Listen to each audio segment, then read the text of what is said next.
Welcome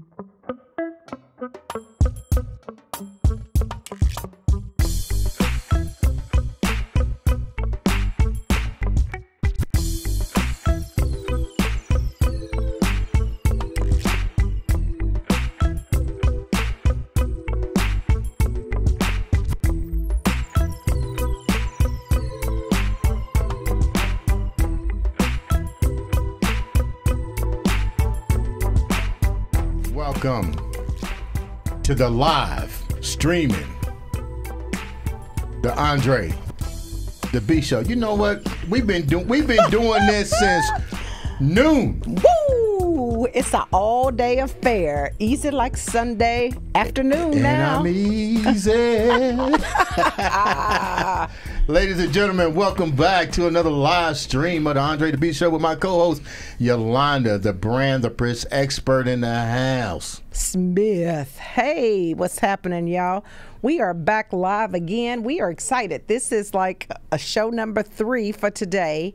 And man, let me just tell you something. Sometimes in life, you have to be out of your comfort zone, right? Mm-hmm. So now I'm a little out of my comfort zone because we have. Wait a minute, let me hear my song. Welcome to the comfort zone. Because we have some dynamic women with us today. Yeah. And I'm over here feeling a little, intimidated. You should be feeling a little strong. A little intimidated because they are strong. That's right. We got Gina Woods in the house, Amy Gaskins, Cheryl Mears, and Gina Jones. Welcome to the show, ladies. Where they at?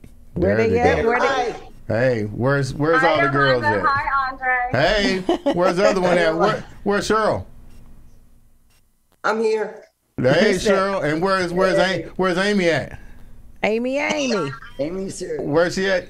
I can't see her. Is she there? Right here. Pop that screen, I baby. see her waving. I don't see her at all. I see her at the top. She's got to speak up for it to switch over. Oh, speak up, Amy. I'm here. Okay. I can hear her, but she's not switching over. I don't know. I'm switching over. Okay. Well, we'll get back to Amy in a minute.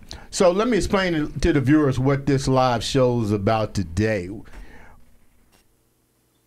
We want to showcase the continuing saga of the Expendables. And you remember when I did Expendables about my bodybuilding career and pay tribute to the men and women of this sport. Yes. From my generations to current generations, and what better way? Your generation, what was that back in the 60s? Those are classified documents. I'm just checking. Sorry. Those are classified documents. But as a professional bodybuilder, I've been in this sport for so many years, and I've seen the ins and out of the sport. I've seen it change and the involvement of it, especially with the social media. You know, every time you're on social media, every female and every male is in fitness and working out. And I love it. Don't get me wrong. I love it. But there's also some behind-the-scenes things that people don't know: the blood, the sweat, the tears, the politics that comes along with this. There's politics in bodybuilding? Those are classified documents. I hope we gonna be able to dish some dirt today, or what? Right. Yeah. So our first guest we got on here right now is Cheryl. Cheryl, tell the viewers a little bit about your journey, and then we're going to go to the other females. But let's start briefly with a little bit about who you are and your journey, real quick. Because I want to know My first journey? how'd you get there? Yes, and then what you doing? Yep. Okay, mine revolves a lot around chronic illness because I've had a chronic illness for like over 30 years. And it was about in 2015, 2016 that I was able to actually start working out and feeling great. And some of my friends said, hey, we're competing. Why don't you compete? So I said, sure, why not? So Gina probably knows about Europa in Orlando. And I went to my coach and I said 3 weeks before show, okay? And I was completely natty, okay? I said, I want to compete at Europa. And she's probably looking at her phone at this text. It's like, what the fuck is she talking about? I mean, anyone who knows about bodybuilding, what I did was the stupidest thing on earth. Right. But she could tell I was very passionate about it. And so she goes, okay, we're going to get you on stage. So I was doing like 120 minutes of cardio a day, working out, just sweat, right? Right. So I actually get there and I got third. I was figure at the time, and I got third in novice. I don't know how I got so lucky on that. So I was just like so happy with that. So 2017, I switched over coaches and I said, I want to get really serious about this sport. I really want to get into it and I want to become a pro. And unfortunately, after 3 months of training to go to nationals, I got triple negative breast cancer. So I had to pull back and fight that. So in the middle of the year, I finished, with all my treatments with cancer and stuff. And I said to my coach, I said, we're doing a show. I don't care about prepping. And having like a progress season. I said, I just want to go on stage. I just went through cancer. I don't care how I look. Let's get on this stage. So at the end of the year, I did 2 shows, which I did very well in. And then in 2018, we went for my pro card. And in the middle of prepping for it, I went, I like figure, but physique just seemed better for me. Right. So in the middle of prepping, we switched over to physique.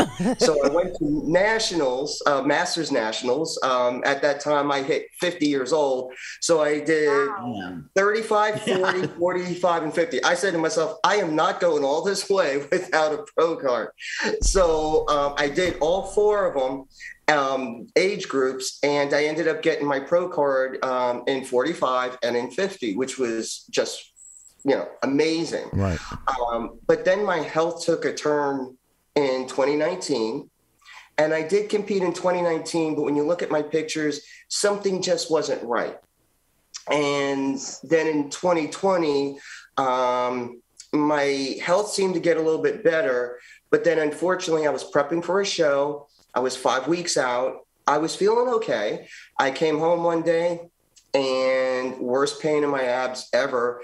And I was rushed to the emergency room, and I woke up a week later with 3 emergency surgeries, most of my intestines removed, and a permanent ileostomy. I went down the skin and bones. I sent you guys a picture kind of that.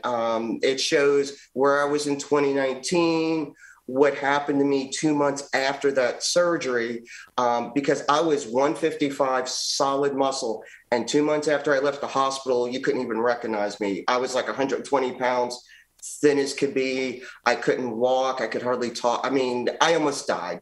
They didn't expect me to live. So that middle picture was the first picture I took after the ordeal happened.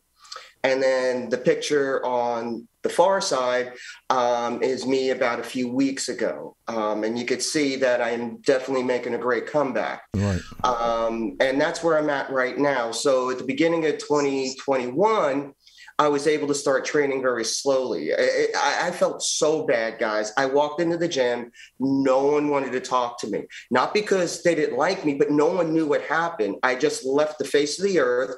I was ripped, shredded, looking great. And they see me looking like this weak person. They didn't know what to say. So everyone just left me alone.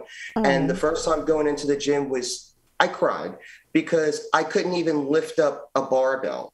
Like there was a barbell standing upwards and I couldn't lift it that way, but I could put it over my neck. So I had to have somebody put it over my neck so I could start trying to lift again. And it's been amazing since then because I started getting stronger and stronger. And then all of a sudden I went from being this little weakling to looking good to being, damn, girl, you're going to be a bodybuilder. You're actually going to get on stage this year. And this is amazing. And the thing that gets to me is the picture competing all the way on my left was the show I did in 2019. It was the show I was aiming for in 2020, and it's the show that I plan to do in 2021. So this is very emotional for me. Wow. And I think I'm going to look so much friggin' better than I did in 2019. I can see the yeah, you're on your way. Yeah. But you know what? Kudos to you. Girl, do you realize this takes such tenacity? This takes such courage. This is amazing. Because first of all, even before you really started having the last issue, What you told me is I'm not afraid to take risk. I'm hearing it. You were taking risk after risk, going for it. That's amazing in itself. I mean, I'm a risk taker, but I do it safely. I don't do it just, I just want to put caution to the wind kind of thing. But I truly believe in bodybuilding and fitness. It makes you a better person. It's going to increase your longevity as long as you do everything right. Like Gina was saying about how she was always, like doing the Stairmaster backwards, saving her joints and stuff. You have to do it smart, and that's the thing. But unfortunately, life just kept hitting at me. Yeah. And I just said, you can hit me as hard as you want. I'm hitting back. And that's why I kept going. So for me to get back on stage in November, it's not for the trophy. It's not for a win. No. I just want to show people when life hits you down, you've got to get back up and you got to keep trying. And I have so many people messaging me and following me. It's ironic. It's like I got a lot of bodybuilders following me, but a ton more non-bodybuilders followed me, telling me they've been through cancer. It's amazing. Yes. And that's where my spirit is, my mindset is to inspire people. Because I've got to mention this one thing, and I'll let someone else talk because I know I'm monopolizing this. But when I woke up from surgery, I really couldn't talk. I didn't even really realize where I was. I knew I was in a hospital, but I didn't even know like my intestines were removed and all this kind of stuff. And I remember in the background, the nurses or whoever, I didn't see them, saying, poor thing, she's probably not going to last through the night, and that got to me. And I had they put the phone on my chest, and I remember touching the buttons because I couldn't even see the phone. And I actually called two people. One was my coach and one was my daughter. And they both started consoling me, like, you're going to be fine and all that kind of stuff, because they knew what was going on before I knew what was going on. Right. And this is what's so important about mindset, because you really need it when times are tough. And what happened was I immediately started telling them, I'm getting through this. Not only am I going to live, not only am I going to walk out of this damn hospital, I'm going to get back to the gym and I'm going to get back on stage. And I'm saying this basically that should have been on my deathbed. So what I get at with mindset is you truly got to believe in what you're talking about. Preach it, girl. Don't just say it. But if you truly mean it, when you're really down and out, your mindset's going to kick in, and that's what keeps you going. So like when you're going through prep and you're tired, but you still work out and you still do the cardio and you still follow the meal plan because your mindset is solid and you know what the outcome is going to be at the end. So for me, after I survived and I came home and I was able to start walking again and so on, that first day in the gym was one of the most painful moments in my life, but I knew I had to do that to get to where I needed to go. So you go through those little pains in life and you just remember these are temporary to get you where you need to go. Beast mode, girl. Beast mode. You know that's what? Awesome. That's totally awesome. And you know what? Cheryl, we're going to come back to you because there's more to this story that you share with me, and I want people to know that journey. Ladies and gentlemen, we're live at the Andre The Beast Crayton Show with my host, Yolanda. Yes, share, like, comment. We want to hear from you because at the end of the day, everybody has a story, a journey. You just look at people and you just assume all kind of things. You don't know what the hell is going on with somebody, what they've been through, what they going through, you just don't know.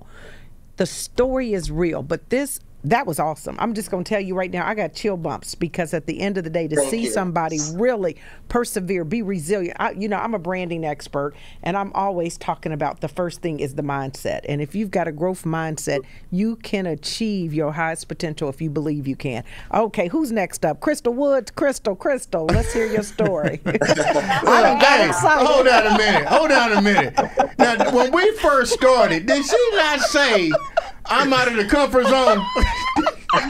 Now, how are we gonna match that? Yeah, now Cheryl got her all hyped up.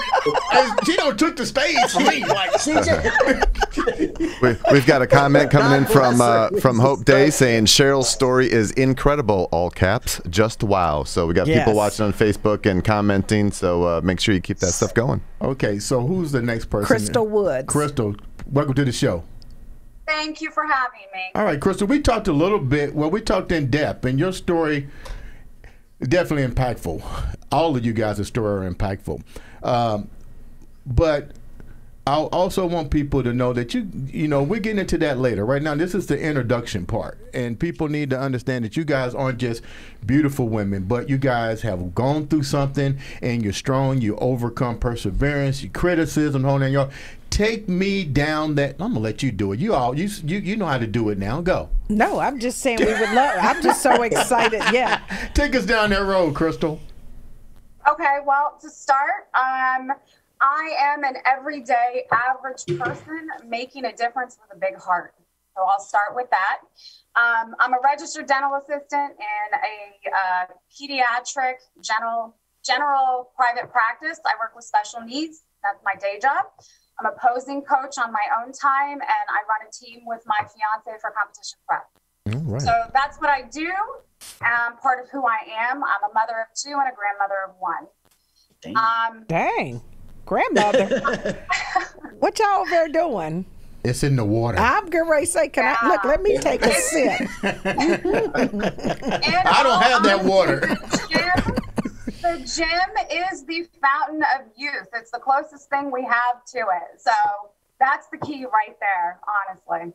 So tell us your story. You gave me a story about your childhood and growing up and how all that led you to so much strength, and then you took that strength and you harnessed it and you found a new career in conjunction to what you're doing in the love of this sport. And on your social media page, you're climbing rocks and jumping mountains. I mean, I'm like, man, I thought she was a bodybuilder. Next thing I know, you're climbing, rocks and stuff, dancing on poles. Oh my, okay.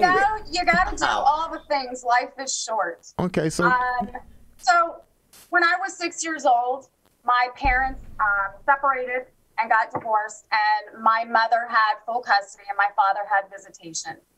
And he kidnapped me on one of his weekends. And we were in Arizona, took off, ran to Texas. And at the age of 6, he started sexually abusing me. Through the course of my childhood, I was sexually abused, physically abused, mentally abused, emotionally abused. It ran the whole gambit. Now, you can imagine at the age of 6, this is your father, so you know, what he does, you assume is okay, even though it doesn't feel right. You're brainwashed, so you don't say anything. As I got older, I knew things were wrong. I was terrified of my father. He's dead now. He was the devil incarnate. He would have killed me without, a second thought. So I kept my mouth shut, and for a long time, things went on. Things kind of came to a head when I was about 15 years old. I was in junior high. I had a little boyfriend. He didn't like that. He propositioned me. He said, hey, you give me sex a couple of times a week, and I'll give you your freedom to come and go as you please. And I looked him in the face and I said, fuck you. And he said, if you're here when I get back, you're dead. So I quickly hauled ass out of there, and he reported me as a runaway, and I was picked up by the police 2 weeks later. Over the course of the 2 weeks I was gone, he had pulled a gun on my little boyfriend to try to find me. And that got him in trouble later down the road. 2 weeks after I had ran away, the police caught me, brought me back to my father. I said, hey, there's pictures of me. And they went into the house. They tried to find them. They couldn't. He had already moved them. They thought I was just a teenage girl trying to be with her boyfriend. They took me back to him. He held me at gunpoint to take me to a juvenile detention center the next day. And I don't know if you've ever heard the expression, the devil you know is better than the devil you don't. Yes, I have. I was terrified of juvenile hall. I'd heard a lot of stories, so I shed some crocodile tears, and I stayed with him for another year. where the abuse continued. And when he would abuse me, he would tell me that's how he shows me he loves me. So he ended up going to jail. I was on my own. I ended up in a shelter. I became a ward of the court. I was in a group home. I left. I'd been on my own since I was almost 17. I became a young mother. I've always been very chatty and very forthcoming and open. I've never been ashamed of what happened to me. I've always shared it. Later down the road, I did meet back up with my father. I had a long conversation with him. I said everything I needed to, good, bad, and indifferent. I told him I forgave him, that I would never forget, but that I forgave. Oh my goodness. Then instead of just forgiving in words, I forgave in action. And he was present at the birth of my son. And he died in 2006 with me on the phone with him in hospice. That's the short version of my story. So let me ask you this, though. Did he ever apologize to you, or did he really, in his mind, think that there was nothing wrong? He did. I don't know. Andre had asked me this when we spoke before, if I, thought anything had happened to him. I don't know. I would like to think that that wasn't just who he was. I would like to think that it was due to something that had happened to him, but I don't know. I can't speculate on that. But he did apologize, and there was a part of him, he cried. And there's a part of me, and it's very hard to explain if you haven't been through something like that. People think I'm crazy, but there's a part of me that still cares about that man that was supposed to be my father. Right. And felt bad for him. Yeah. But at the same time, I don't like him. I didn't like him. I didn't like who he was. Given the opportunity, I would have shot him. He at one point had a gun in my mouth. The last year before he went to jail, we slept in the same room in two separate beds, and I would often lay there at night contemplating the courage to get up and grab the gun underneath his pillow, but I knew he would wake up before I could grab it and he would shoot me. So I never did it. But I always knew that at the age of 12, I'm currently writing my memoirs, and at the age of 12, I titled my book, A Child's Not So Sweet Life, and it's the title I stuck with. And I knew that I had to go through what I did in life for me to be able to write about it so that I could help other people that have gone through it. Yes. And my whole purpose in life is to speak about it, to help other people realize that this isn't it's not who you are. You can be happy, you can be healthy, you can be successful, you can have a healthy sex life, you can have and do all the things. This is just a part of your life, and you're stronger than that. That's awesome. And then fitness came into it, and I realized that my whole purpose in life was a multi-platform. So my purpose is to finish my book, not so much to sell books. It's not about selling books. It's about public speaking, having engagements with children that are going through it, adults that have been through it and need help how to navigate it. Just by having off-the-cuff, raw conversations like this. And then through bodybuilding, I found that a lot of people come to bodybuilding because they have a story. They don't just find it because they just love to lift. Something got them lifting.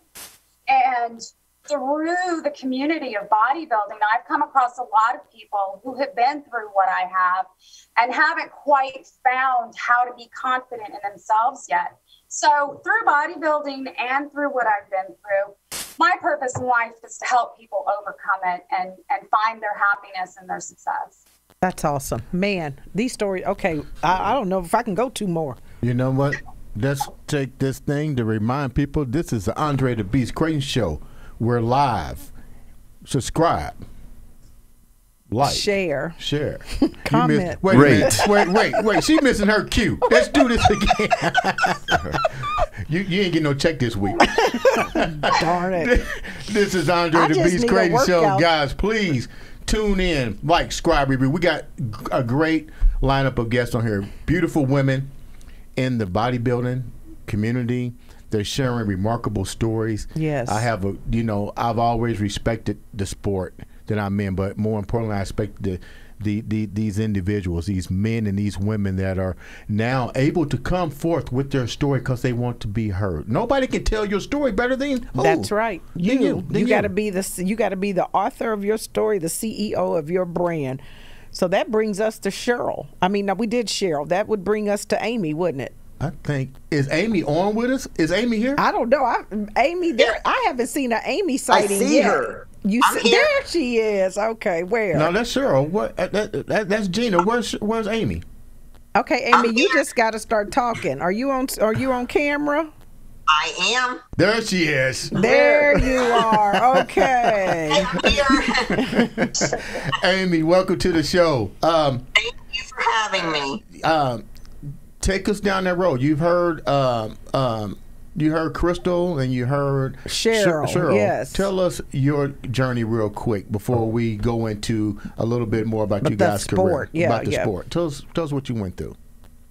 Well, my name's Amy, and I'm a mom and a wife, and I've got 2 beautiful daughters, 3 grandbabies. I was 51 last week. My story, how I got into bodybuilding, it's kind of an odd one. I suffered with an eating disorder from a very young age, severe anorexia, probably from the time I was maybe 16 years old. I am lucky to be here. I got myself down to probably about 60 pounds. Whoa. And it was awful. The turning point for me with many, many years of it was I had gone through a divorce. I was about 28 years old, and I was in a bookstore and I was studying. I was in college for sports nutrition and dietetics.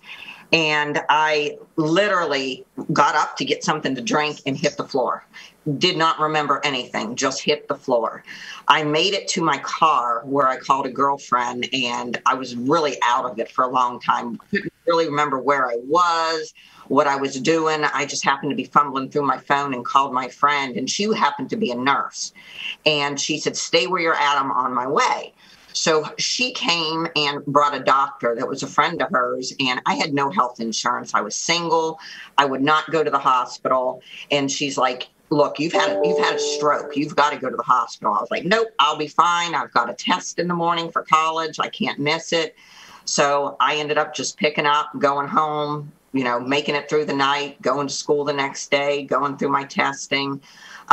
Make a long story short, about a year later, I met my now husband, and he ended up talking me into going inpatient for the eating disorder. He said, "Look, you can't get a hold on this. It's been years. You've got to do something." So I ended up going inpatient for a whole summer down to Miami. And at that time, it was the best thing for me. I fought and fought and fought, did not want to go. I ended up going, and in the interim made some very, very close relationships. And when I got out of there, things were better for a while, but then I started going back down that slope again. And at that time, somebody that I was seeing for the eating disorder said, "Have you ever thought about lifting weights?" And of course, I was like every other girl back then. I was like, "I'm not lifting weights. I'll get huge. Are you crazy? No way. I'm not lifting weights." So I just kept up with my cardio. And then it was shortly after that, my husband was into weightlifting, and he talked me into doing it. And from the first time I stepped in the gym, that was it. My whole mindset changed. I was like, that's it. All of a sudden, I did not want to be thin anymore. I went in that gym, and just an overwhelming feeling came over me to get strong. I was wanting to get strong. I was like, instead of watching the scale weight go down, I want to start watching the weights the number on the weights go up. I want to get strong. I'm sick and tired of people looking at me as little thin Amy that's probably not going to make it, blah, blah, blah. So I just really got into it, and that's where my passion started. I knew right then, with my schooling in nutrition and then going through the eating disorder, I knew that I was meant to help other women in the industry. And that was the start of Amy Gaskins Fitness right there, where I said, I'm going to get through this. I'm going to help other women. And now my husband and I go back to the eating disorder clinic once a year, and we talk to other people that are going through this. I tell my story about how I used fitness to, get over the eating disorder and to get stronger and healthier. I still suffer a lot of health issues from all the years I put my body through that. But I think for everything I've been through, I'm doing great. And I've got women all over the country. I coach women with eating disorders, women without eating disorders, whether it's to get to the stage or just lifestyle. It's my passion. And I feel I went through it all for a reason, and I'd go through it all again to be where I am today. Just amazing. Wow. Wow, wow, wow. The Andre The Beast Crayton Show, streaming live. I think this might be right up there. I'm telling you, this is incredible. If you talk about really elevating to the next level, and how do you, because this is what they'll tell you. Sometimes you have to go through something, right? To get to something, and it's amazing to see. We're 3 for 4. Gina, I can't imagine what you gonna say, because don't put her on yet. Don't put her on yet. It's a journey. It's a little different. But this is amazing. It is, because I will tell you, I would have been the first to be like, I'm not doing all that bodybuilding. You see me, I'm over here. I call myself fluffy. Are you comfortable now? I'm comfortable from a mindset, but I think I need to get my ass in the gym. Ladies and gentlemen, subscribe, rate, pass it on to your friends. Said rate. It's called share, like, comment, this one and needs subscribe. to be rated. And also rate. Also rating. Oh, you can rate? Yeah, There's a rating for that? 5 stars. Give us 5 stars, people. Oh, help, Jason. I'm telling you, the next guest, we're going to get those rates, because Gina going to make sure that they go off the charts. You guys are amazing, by the way. I'm going to tone it down just a little bit. Oh, my God. Gina Jones, to the stage, because this is amazing. You guys are amazing. And you know what? Just thank you for being willing to come on. We are live. So if you guys are listening to us now, please share with somebody, because, again, you never know what someone else's story is like and how they have found tools, resources, and just the resilience to overcome the adversity that they've had in their life. And somebody's story can help you. Yes. No, let me rephrase that. No. It may not, their story may not affect you, but it can affect somebody else. So share and subscribe and send it to somebody else. That's what I'm saying. Is yeah. that what you're saying? Yeah. So you're comfortable? I'm comfortable with these girls. We talking, but I still need to get my ass in the gym, because they making me feel bad. Now, hey, you hear her. So Monday, do I expect to get a phone call? Jay, I want you talking about Jay. I overslept. You had me on the air too long. Oh gosh! All right, Gina, you're coming up next. Tell us a little bit about you and what got you over into the bodybuilding world. My name's Gina Jones. Let's go back to the late 1970s. Let's go back. Who was playing back then? Go back. Boston and Journey. One love is the fire. Anyway, my father was a hellfire and brimstone Nazarene preacher. Wow. Not once saved, always saved, sin in word, thought, and deed. Couldn't listen to rock music, couldn't go to movies, my sister never wore pants to school. Small Midwestern community university town. I have a kind of a history of abuse like the other ladies. Most of us that work out, we decided to do this because of what happened to us. We wanted to empower ourselves. We wanted to get stronger. And once we got a taste of it, it was like, yes, we can control how we feel, how we look. We can be as strong as my brother and sister who bullied me and hold me down, tickled me, and all this crazy stuff. In 1980, I couldn't take disco dance in high school. It was against our religion. And my dad used to go to the schools and talk to the kids in human relations about finding Jesus and burning in hell for the rest of your life. God bless my parents. I love them to death. They've been married 65 years. Got a great relationship with them. So I went to my PE teacher, and this is when I was 16. can I get out of school at 1 o'clock and go work out at the local gym, 21st Century Health Spa, which back then women were there Monday, Wednesdays, and Fridays. Men were there Tuesday, Thursdays, and Saturdays. So for 3 semesters in high school, back in the early 80s, I was able to go out. I got on stage in 1980, American Federation of Women's Bodybuilding. I played third in the short club in LA. For me, I was always Midwest or the West, Rocky Mountain region. Bodybuilding was something to keep me grounded here on planet Earth. My spiritual neurology, because of the way I was raised, what's right, wrong, hand of God, you name it, whatever you want to call it, is burnt deep into every cell of my body. Mm-hmm. Weightlifting kept me grounded. It kept me focused. It kept me from falling off into the pit many, many times. I moved to Las Vegas in 1999, turn of the century. We are now the Mecca here. This is when we all moved here. So I got to observe our sport. You know, the figure girls, the physique, infiltrate us at a mass scale here. But let's go back to the 80s. I got married in 1985 to a petroleum engineer. He tutored me through all the hard sciences, physics, calculus, chemistry, everything. It was awesome. Unfortunately, Chevron implemented random drug testing in the late 80s, Colorado, for pot. Couldn't smoke pot anymore. Go figure. And then alcohol issues, and we just decided to separate ways in the early 90s. I was in central western Colorado. I jumped over the hill in 1995 and did the USAs. But we're going to go back to the 90s. I'm prepping you here. 1989, I first qualified for nationals as a lightweight at Jeff Taylor's Rocky Mountain Victory Cup. 1990, I went and did 4 shows, kind of like what I think Cheryl did. I won the Wyoming Open. I won the AAU Colorado. And then I placed second in the NPC Colorado the next week, of course. And then I won the Junior America 2 weeks later, period. I didn't understand politics back then, but then I didn't really go to Venice. I bodybuild because I loved it and I loved what I felt like and it was just awesome back then. Remember, all we had were magazines. Magazines made the megastars, not Instagram, not anything else. So when you dealt with politics before the internet, it was hardcore. Yeah. You didn't piss people off. So I started to get in good graces again. I did the Western Colorado, which was a non-qualifier. And then I qualified, again at the different NPC shows. I got divorced. So when I showed up at the 1995 USAs, they didn't realize who I was. I did get first call out. I did place 6th.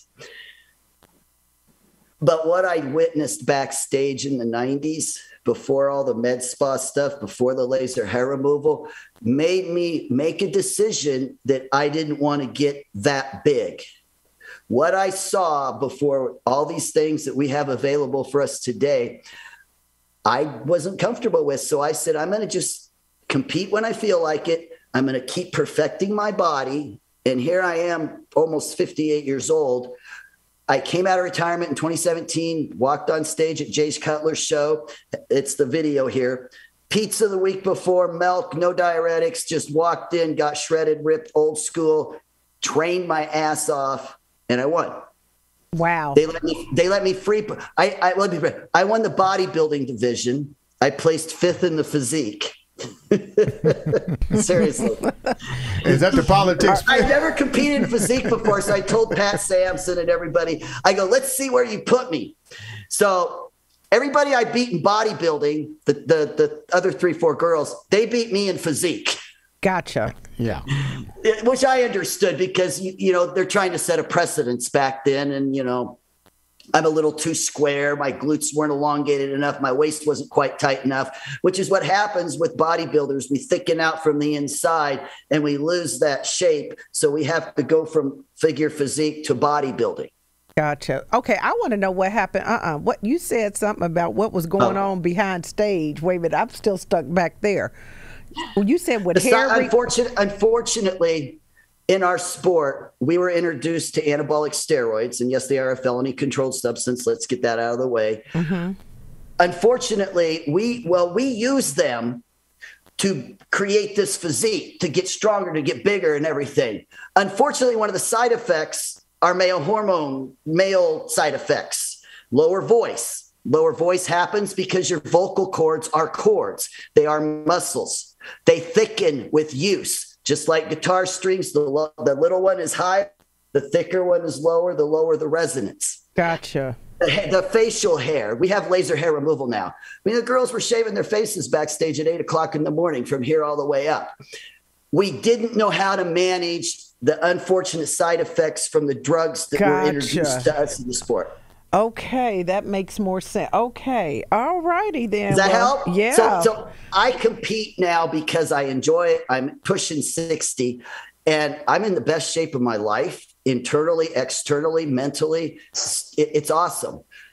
It's been a heck of a journey, and mine's been a little different because I've been in it for 40 years. Mm-hmm. I've seen it from the beginning, and I'm working on a book, but I want to deal with the mental health issues in our sport.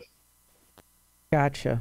We've got serious issues when you get put on these hormones, and I'm going to be brutal with y'all, and people know me on Facebook. 200 milligrams of testosterone a week is all it takes for gender reassignment from a female to a male.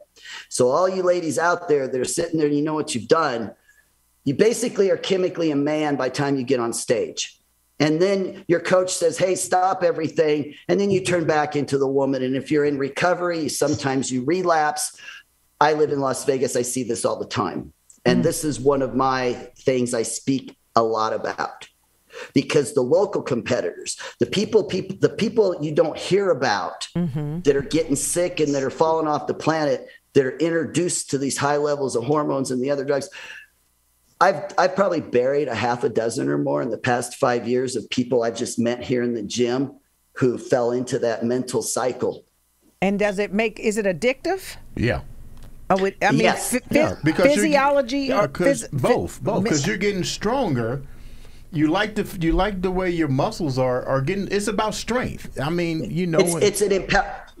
This is how I talk, and a lot of people know me, and Andre knows me, so I'm going to just go. When you're a woman and you've been abused and bullied and manipulated and raped and molested, and you find you find male hormones and you find low levels of androgens, and you find out you're just as strong as any man, your intellect, your brain, your neurology does change. You are more scientific, intellectual. You can look at the psychological ramifications and gender reassignment. That's the place to research if you really want it. That's the only research available for women who do steroids, is to go in the transition community. I'm biologically female. I live in Las Vegas. I've had this conversation with a lot of transgender people, and they don't know half the stuff I know that I learned from the bodybuilding community. Gotcha. So if you were taking the steroids, you said it only takes 200 for reassignment, 200 milligrams or something. What would the average bodybuilder be taking then? 10 times that. Anywhere from 5 to 10 times that. A day? A week. A week. Okay. A week. Because it's injected, right? It's injectable. Yeah, gotcha. And what we did 20, 30 years ago was about a fifth or a tenth less than what they're doing now. They're doing anywhere from 5 to 10 times more than we did in the 80s and early 90s. Ooh. It used to be training, nutrition, cardio, bust your ass, and if you needed gear, you used gear. Now it's gear. Let's sell them a workout. Let's sell them a diet. And if you do enough of this with the thyroid, the clenbuterol, the Lasix, and all the other diuretics and stuff, you will get in shape. But you won't be able to do it without all the chemicals. I cruise into shows, and I've used low-level stuff back in the day. So for me, I've built my muscle. I do my cardio. I diet right. I can get ripped. I don't use diuretics. But it takes time. And unless you teach your body how to do it that way, you become addicted to the chemicals. You become addicted to the high. The quick fix. And if you have it, it's not really a quick fix, because if it was, 3/4 of Las Vegas would look like the rest of us sitting here right now. Gotcha. Because you have no idea. LVAC and all these other gyms, with all due respect, it would be the top lineup of the Olympia. Jeez, that's amazing. The diet and the training is a big part. It's all of it. The addiction issue, if you are genetically addicted to something, you got the markers, you're in recovery, you may want to be careful going down this path. Gotcha. If you do a show, and you've not done this before, and I wrote an article about this for Fashion Fitness magazine, if you are in recovery and you choose to walk this anabolic path, you tell your sponsor, you tell your doctor, you tell your people that when I'm done with this show, I'm going to swing back into being a girl again, which y'all know PMS isn't fun anyway. Multiply that by 10. And you think women are heinous the way we are? Put us on steroids. Sorry. but you talk about some twisted stuff. We'll save that for another show. Please. But seriously, this is what I've observed in my 40 years of the sport. And I have people try to argue with me. And I'm like, really? You're a man trying to tell me about my 30 years of anabolic use, et cetera, back in the day? I'm sorry, God bless you, but you don't know. You don't know the psychological ramifications unless you guys don't take your estrogen blockers when your estrogen levels are up, and then you know exactly how we feel. So let me ask you this. It sounds like to me, though, it was accepted in the sport because, like, for example, I know the little track star that got tested positive for marijuana, and they wouldn't let her run in the Olympics. I mean, that was marijuana. So that's the Olympics. Okay, so they don't test you guys, and it's accepted. The only reason it's bad is if you get caught outside by the feds or the. Well, we do get tested, but the thing about it is, we talked about this, Gina. Remember, we went to the nationals, and 1991. Yeah, and I turned around. I get this this letter because they had the phone in the letter. They don't have what they have now, and it says you need to drive to the location where the show was at. Go to this hotel. You've been selected to be drug tested, and it was funny because I'm like, how do I keep getting drug tested every show I go to? You piss somebody off. And you're winning too much. Yeah, I'm like drug tested. No. Back in the early '90s, because I'd done the AAU Junior America. In '91, the AAU Mr. America, along with the NPC Nationals, decided to have a decision to drug test both. Nobody showed up. No sponsors showed up. That's what we talked about. I remember that. Yeah. Of course, the AAU kept going because it's the Amateur Athletic Union and they have multiple sports. But the NPC and the IFB, they're here to show, we're here to create freaks. We are there to create the freakiest, bestest bodies we could ever imagine, synthetically, chemically, something that mankind has never done on the face of this earth ever before. Gina, hold that thought for a minute. Ladies and gentlemen, we're live at the Andre The Beast Crayton Show. My co-host, Yolanda Smith, and we have a great show. This is amazing. I'm getting my boots put on. You know how they say that you get taken to school every now and then? I'm in class. I'm just telling you, don't ask me a bunch of stuff tomorrow when you come to work out. You don't come ask me a bunch of questions tomorrow. I got a whole bunch I'm going to be asking you. I'm just curious. Okay, Crystal and Amy are figure competitors. Crystal or Amy, why don't you come up and share with me, what does it mean to be a figure competitor? Amy, I think you can take this one. I'm bikini. Oh, you're bikini. I'm sorry. Well, we'll ask you the same question on the bikini side point. Bikini mama. You're bikini too. So both of you guys can answer that as well. Okay, so let me backtrack. They are bikini competitors, and so that's just meaning what? What are they looking at from a bikini competition? What are the judges looking for there? It's all about the glutes. Okay. Really? Well, it shouldn't be all about the glutes, but a lot of it is, yes.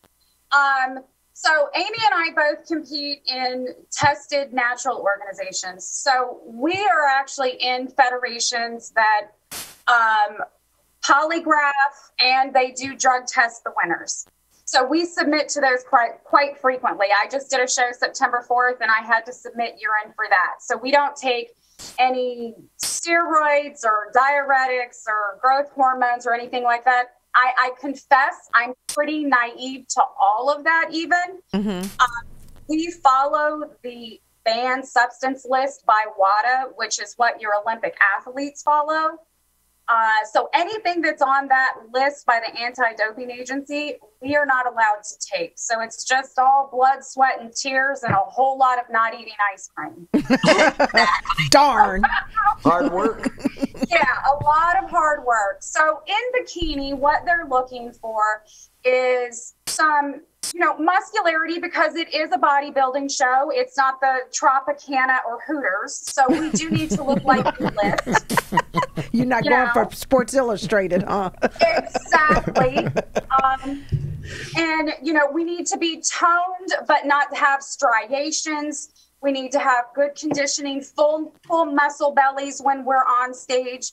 We need to bring beauty is a consideration. So your makeup and your hair and your posing and your presence is a consideration in the way that they score as well. Now, I'm a judge for a lot of the organizations. I believe Amy is also. So that's what they're looking for. But glutes are a huge thing that they do look at. So they want you to have a nice ass. Gina, we'll talk about that later. We got a story for that. Yeah, I know. We get that later. Is that the bend over moon thing that you're not? Not too much bending over now. Bikini is actually the least respected, I would say, divisions of the bodybuilding world. And as a posing coach and as a bikini pro, it is one of my goals to change that. So where glutes are a huge consideration, I have decent glutes. I'm a very petite woman. I have a very nice developed chest, and I'm not talking about boobies. I have good pecs. And I find it bothersome that judges don't really care so much about the pecs. It's just more about the glutes. Gotcha. I think in bodybuilding, it should be a completely trained, well-balanced body, front to back and top to bottom, not just your booty. So let me ask Amy a question. Amy? Yep. You guys compete in the natural organization. Why did you go to the natural organization versus the bigger organization like the NPC and the other natural bodybuilding associations that some of the IFBB pros and NPC pros have switched over to? What was your reason for sticking with that particular organization? Health. For me, it was all about health. I just felt like I'd put my body through enough in the past that if I was going to do this, I was going to do it naturally, that I was in it for the long haul. And I didn't want to look at more health issues later down the line than I already had. That makes sense. Let me ask Cheryl. Cheryl still with us? Cheryl? Yeah, I'm here. I just put myself on mute. Let me ask you a question. You've been in the sport. You definitely have overcome some serious obstacles. What are some of the things that, let me put it in a better way. You're a pro. Now, there is a difference between being a professional bodybuilder. What are some of the things that you've encountered that you wish that have impacted you, that you say, why is this taking place? I think I know more now than I did back then. I think a lot of newbies in this we're led to believe you have to do certain things. You've got to take certain things to enhance your body. And that is true to a point. But knowing now, knowing what I know now, nutrition and weightlifting, like Gina was saying, is number one. It does take years, it does take patience and so on. But I think there's people that are just so like, I want to become a bodybuilder. What can I do? And then there's people go, oh, well, if you take this, this, and this, and you have a whole slew of them, you'll be a bodybuilder like in 12 weeks, and we all know that's crazy. But you see a lot of ads for it and people get sucked into this and you think that's the way. And if it doesn't work for you, is there something wrong with me? Is there something wrong with my body? Some of the things I encountered is because I have a chronic illness, because I'm older, for a while, I believed it was me. It was something that I was doing wrong. My body couldn't build muscle. So if I had known back then what I know now, I definitely would have taken, let's say, a more natural path and given it time. But I just didn't know. But this time I am taking almost a natural path. I don't think I could say anything, Gina, so I'm going to keep my mouth shut. But no, because we're live, I'm just telling you, don't. Yeah. But, don't ever put anything in writing. Don't ever say anything you don't want to judge. That's right. That's right. That's I right. am totally natural. That's what a judge told me. Yeah, I am totally natural, and I am just eating like crazy. I'm exercising like crazy, and one secret that I had this prep that I've never done in my life. When I came back and I'm into bodybuilding and I got my plan, I noticed I wasn't eating enough. Right. My body was just burning through it. And I swear to you guys, I would eat a box of Ritz a day, 4 sleeves every day. That sounds and like you're probably me. thinking I'm crazy, but I go to Publix and they have buy one get one free. I would sit there, and I have a dog, and he's overweight, by the way, because of me. Because I have one, he has one. You take another box and give it to the dog. I'm thinking I ate a sleeve too. And I did that for probably like 2 or 3 months, and guys, my body just flourished, and it was just showing I needed the food because I was working out hard, but on my plan, I wasn't getting enough carbs, and my body knew it. So that's what I started doing. Now I backed off because, of course, I'm in competition prep and I got to be lean. But really it comes down to, if you're going to do stuff, enhance your workouts and your nutrition. That's it. Don't make it the primary source, because your body's resilient. This video that they're showing right now is because I have an ileostomy. I have to protect myself at all times. Hey, explain to the viewers, Cheryl. Explain to the viewers that's where I want to go with this part with you. Explain to the viewers exactly what that is, how that came about, and more importantly, that's serious, because when you training is heavy, and as much as we do and you guys do, your core is the center to everything. That is exactly true, and that's why a lot of people have nicknamed me the Walking Miracle, because for everybody's understanding, when they had to remove most of my intestines, there wasn't enough intestines to go to your bottom. Okay. And I'm trying to keep it as clean as possible to go to your bottom. So you can't poop as a normal person. So where do you go? And literally it comes out of my ab. Part of my intestines are sticking out of my abs at all times. And it's very risky because it's even worse than having a hernia. I'm sure some of you experienced a hernia when you live. It can bulge and stuff like that. Well, I'm past that. The intestines are literally out of my abs. And that's what the bag does. It holds the stool there. And you're constantly going. It's like a faucet that drips all day long. So when you eat, for me personally, I may get 15 minutes and then it starts coming out. Where you guys, it could take a whole day to process. I get maybe 10, 15 minutes. And that's as long as my absorption amount is. So I don't absorb any B vitamins or any energy vitamins. I don't absorb a lot just because of the length of intestines that I have. So I have to be careful on my eating. And when it comes to weightlifting, you are 100% right. Your core is key.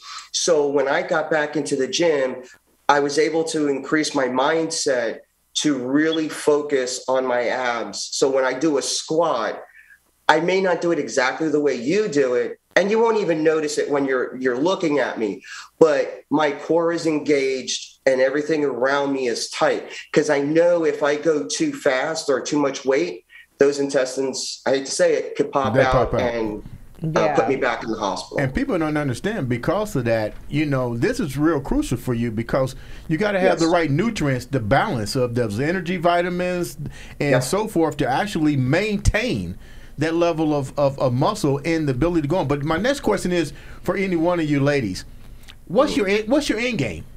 I mean, we want to get that pro status, but clearly, I'll start with you, Cheryl, since you're already on the phone. What's your end game here? What? Because let's be real. Let's go here. Okay. Let's start Your out. end game. How much? Okay, I how know much? where you're going with yeah. this. And for me, my end game is not to get sponsored. Is not to become like, I would love to like compete in Olympia. Don't get me wrong. I'm still going to try to go for those things to compete at better shows, Olympia and stuff like that. But my end game really is to keep inspiring people. That's the main reason why I keep doing it. Like Gina was saying before, you know, there's things that happen in our life, and bodybuilding makes us feel empowered. And it does for me. It increases my health. I can't imagine where I'd be today after all the illnesses, you know, and everything that I've been through. Imagine after I got out of the hospital and I said, you know, I give up bodybuilding. I give up even going to the gym. I would probably be so sick right now. And I can't afford that. This is my life. I can't afford that. So that's why I went back to bodybuilding. I went back to clean eating. So everything that I eat goes to where it needs to. I can't afford to have Taco Bell every once in a while or a cheat meal, because those are empty calories and they won't keep me healthy. So my end game, again, is just to inspire people who've been through hell, who've been through traumatic experiences, and they look at me and they go, look at her. Exactly. She's still fighting. And that's my end game. Ladies, until I die. That is my end game. Hold on 1 second. This is Andre the Beast Crayton Show. We are live. If you are watching this, I am sure you are getting nuggets on just how to really be able to overcome adversity, obstacles, anything that is put in your way, because we got 4 badass women on the show that are talking about their story, sharing how they've been empowered to really take it to the next level. Beast mode on steroids. Literally. You can't say that. We can't say that. You can't say that No, on live. no, I don't mean they're taking steroids. I'm talking Figuratively. about beast mode. Those are classified documents. So let's go to Amy. Amy, what's your end game here? Mine's a lot more than a pro card. For me, mine is to really build my empire, Amy Gaskins Fitness, and to change lives. I am so passionate about bodybuilding. I not only coach, compete, but I also do hair and makeup for most of the Florida shows. So I just really want to change lives with bodybuilding. I just feel like this community is everything to me, and anything I can do to change lives and help one person, to me, that's what it's all about. Crystal, you're up. Same as Amy. It's when you're, and you know this, Andre, you were in it. The community is worth everything. It's not about show day. I am a pro. I've been a pro for years now. It's not about the pro card. It's not even about show day. It's about the personal challenge, the regimen. It's about the community. My best friend, people I call family, I met in bodybuilding. It's even when I stop competing, I will continue to stay involved to help promote and perpetuate this healthy lifestyle, and to help people build themselves up, their confidence, and to bloom. I also have a business that's involved in fitness, team synergy and science. I do my posing, quarter turn posing. I thoroughly and passionate enjoy teaching women to be confident on stage and watching them go from these awkward ladies in heels and not being confident in their own minds and bodies, and being able to see them grow by the time they get on stage, and the confidence and the way they shine.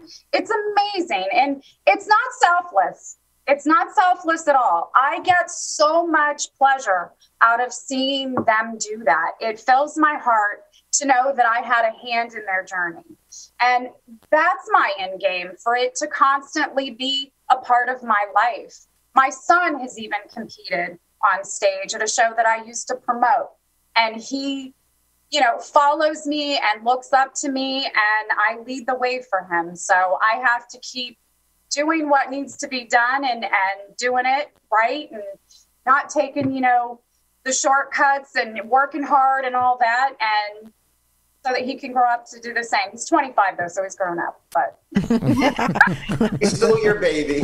Exactly. it's still my baby. Absolutely. Absolutely. Gina. So no end game. No end game at all. I think the end game is the fact that you like what you're doing and you got what you got. You got your pro card. You're helping people do what they need to do. You're empowering people. I love it. You ladies will definitely do it. But I got to hear what Gina's doing because she's doing a lot of stuff, Gina. Yeah, well, she Gina, just what's your end game. Gina, She what just started was your back end up. game? Yeah, She you started back up. back up. I've been doing this 40 years. My end game was basically to look like this by the time I'm 60, and I still do. I never in my life expected to be able to get on stage and compete. I still leg press 1,000 pounds. There's things I've done where I have been able to keep this body in the most immaculate condition ever. And honestly, I do eat a lot of crappy food right now because I am off season.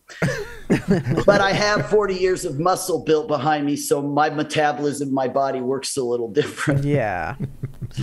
Anyway, out here in Las Vegas, we are the Mecca. Everybody's out here. Iris Kyle just opened Powerhouse Gym. Flex Lewis has Dragon's Lair. Everybody is out here right now, except the people in Florida. I've been teaching.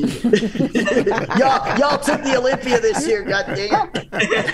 We're gonna get it back anyway. What I've been doing out here, I do have Gina Jones Fitness. I am a personal trainer, but I work with people who don't want to compete, but yet want to look like we do. Okay. Mm-hmm. Out here in Vegas, you got to have a hot body to keep your job. I mean, the cocktail waitresses, you name it, down the line. Hospitality.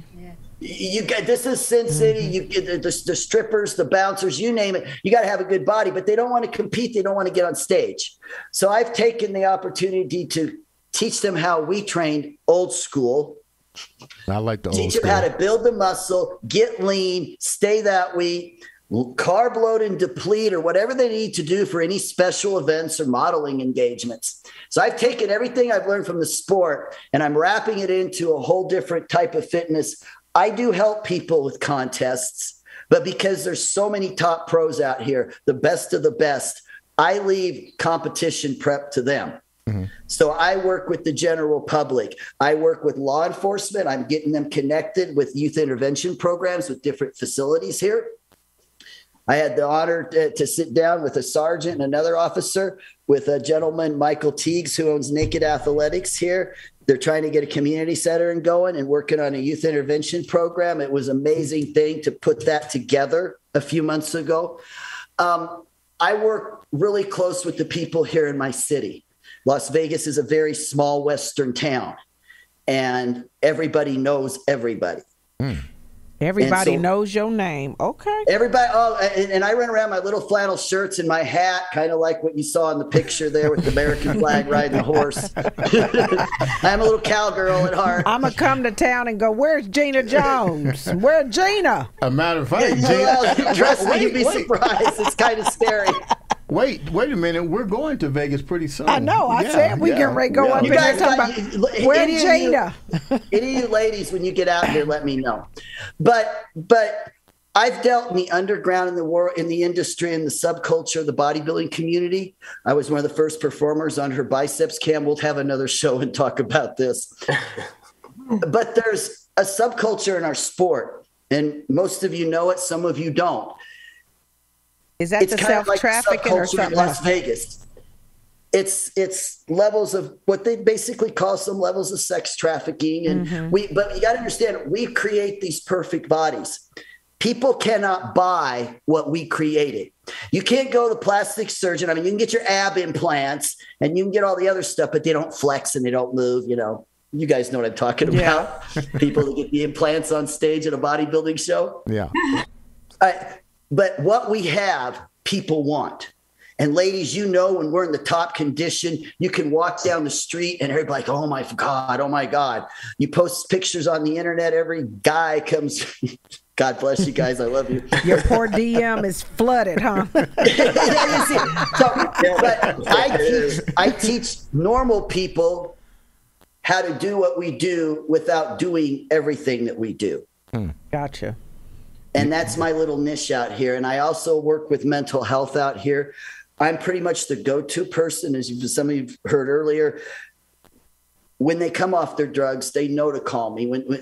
Even though if their coach cut them loose, I can usually walk them through, get them to the right people, get them to the right place. They know I talk brutal truth. I don't hold back. I walked it. I did it.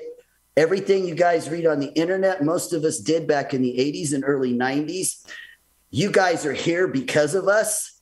And we have a lot of knowledge, and that knowledge is what I'm going to be sharing over the next year or two. Mm-hmm. And can I just chime in real quick and say, I absolutely, love your energy, and I absolutely love your honesty. I can't even begin to tell you how much.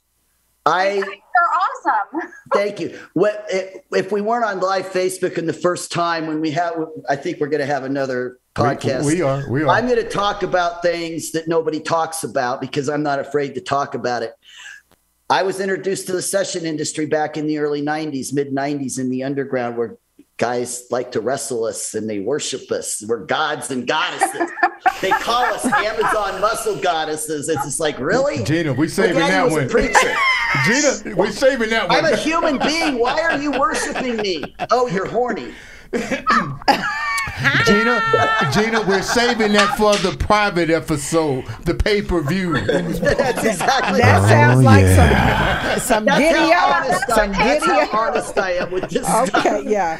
We might want to cut this feed about right now. We're gonna call it Beast After Dark. Well, I put stickers on my pictures. You know what, guys? We about ready to wrap up, but you're right. We're going to do another episode and have you ladies back on, and we're going to get really in depth with that topic because it's a longer topic, and I really want to address that, but it's going to take a little bit more time. But ladies, thank you so much for being on the Andre the Beast Crayton show. You will be back because this is the Expendable edition. You're going to be back. It was a great show. Ladies, thanks for being here. This is Andre the Beast Crayton show with my co-host Yolanda. Co-host Yolanda. We like to thank Gina. Who the girls? Amanda, Cheryl, Crystal, Amy.